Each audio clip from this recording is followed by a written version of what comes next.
there's a new tattoo craze Gen Z cannot seem to get enough of. It's the cyber sigilism trend. Did I even say that right? I think so. We'll ask a Gen Z. Fox Eye's Dan Bowens finds out why this unique tattoo trend is so popular with Gen Z.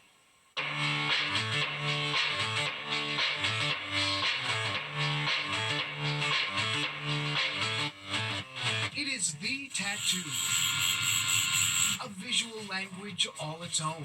Every couple of years, there's like a movement that takes over the tattoo industry, and I think that cyber sigilism is one of those styles. Cyber sigilism, these new and controversial tattoos that Gen Z loves. It's not about what it means to someone else, it's what it means to me. Embraced by celebrities from Billie Eilish to Dua Lipa, the sharp, inked lines from the bicep down the back. Your own personal mythology. Takes a little bit of all the places and put all together to express themselves.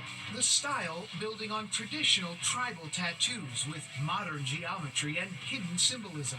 It's organic, it's super interesting, and flow really good with the body. And how about this form-fitting forearm stencil? Can you see my stealth celestial mysticism? It invokes this sense of power to me. Devin Noir considers himself a cyber sigilism expert. If angels were on Earth, this is what the tattoos they would get. Many of his clients in their 20s, Gen Z putting its own spin on the 90s trends, those old tribal armbands and Japanese symbols. They have their own elements, their own taste, their own niche with it. And we had to check in at the Fortune and Love studio in Midtown. Two clients just happened to be getting those cyber tats. We're seeing like the evolution of the two styles in the same way that art history happened. Cora Ladna considers it a moment in tattoo art history. She often adds her own cosmic colorism style. So I think that reflects a lot our society today. You know, we have this like hidden complexity where it looks a certain way, but there's all this programming behind this. A similar vibe for her partner, Emmanuel Fortunato. His portrait style simply stunning. His cyber clients have their own message. They express what they want, you know? I don't care if the rules are like that. I do what I want. This is what I want and what I need now. And if you want big and bold, few are better at mixing it all up than Juan Pablo Mejias at Hustle Butter Studios in Soho. We put together in the middle and make it work, and it's really cool.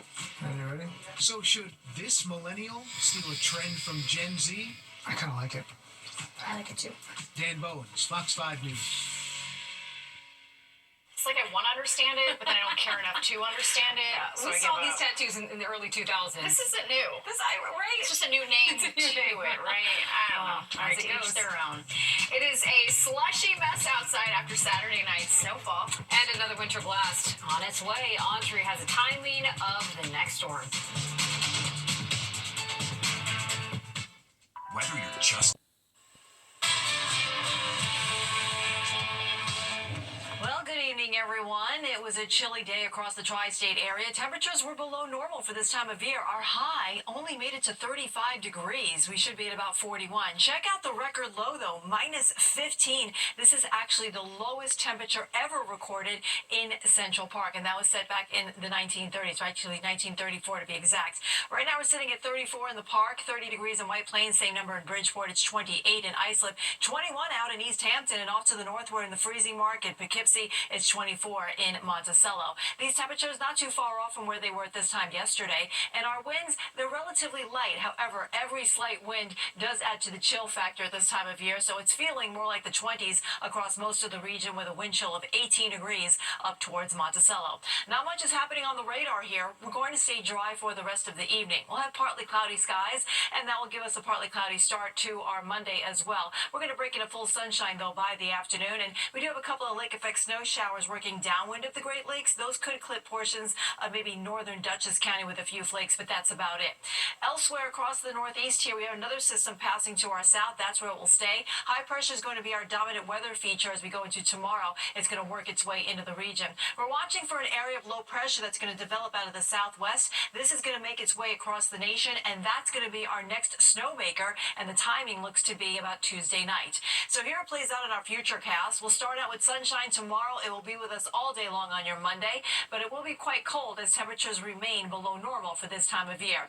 That area of high pressure that'll be dominating our weather for the next, let's say, 24 to 36 hours, that's going to slide to the east on Tuesday. So then we'll start to see clouds begin to build into the region, and snow won't be too far behind. There's a system that's actually going to pass to our south across the mid-Atlantic. We're going to be on the northern fringe of it, and that's why we're going to see mainly snow across the area, because the cold air will be in place. But the snow is only going as far as north here as probably south of 287, and across Long Island and New Jersey, that's where we'll see the most accumulations happening, probably a couple of inches before it's all said and done. So the National Weather Service has already gone ahead and kind of forewarned us with a winter storm watch that'll be put into effect Tuesday afternoon for the southern parts of New Jersey, just south of 195, and that will stay in effect until Wednesday afternoon.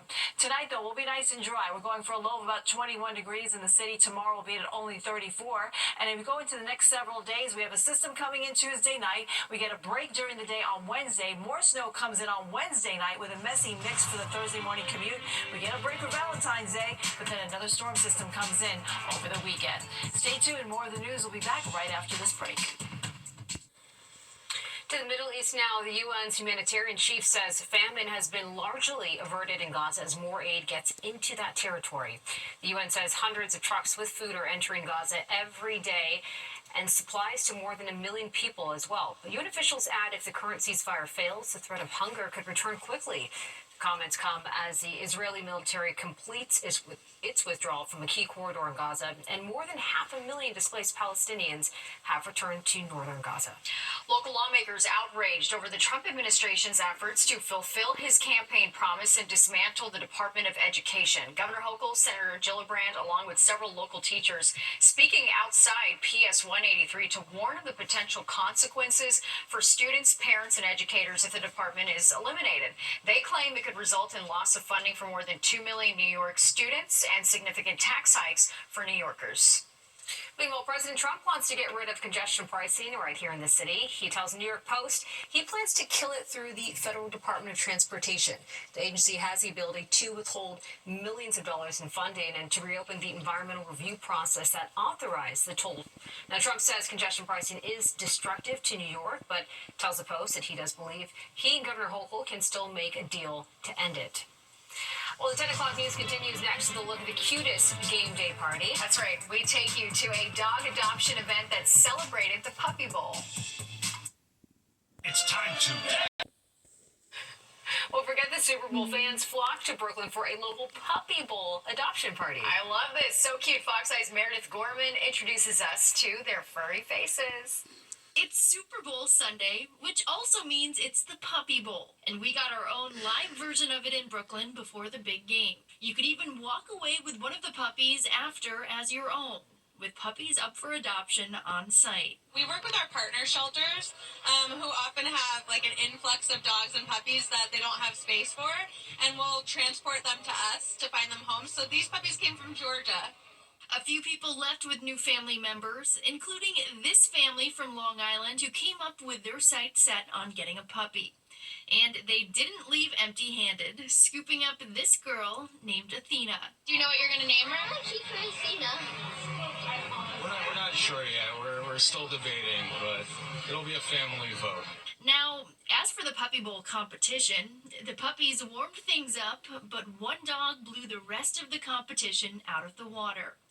Meet Pop, who was very good at picking up balls and bringing them from one end of the makeshift field to the other. Football and puppies, what's not to love? And hey, maybe we'll even make this guy the new Fox 5 office dog. Reporting from Williamsburg, I'm Meredith Gorman, Fox 5 News. Fox 5 office dog? Yes! So cute. So cute.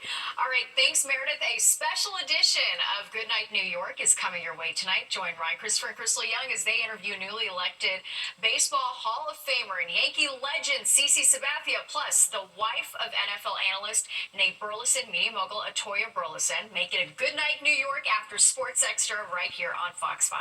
Well, that does it for us. If you miss any part of the news, you can always catch an encore on our free streaming app, Fox Local. Just scan the QR code on your screen to download the free Fox Local app on your phone, where you can stream our newscast anytime. And don't go away. Sports Extra with Tina Cervasio starts right now.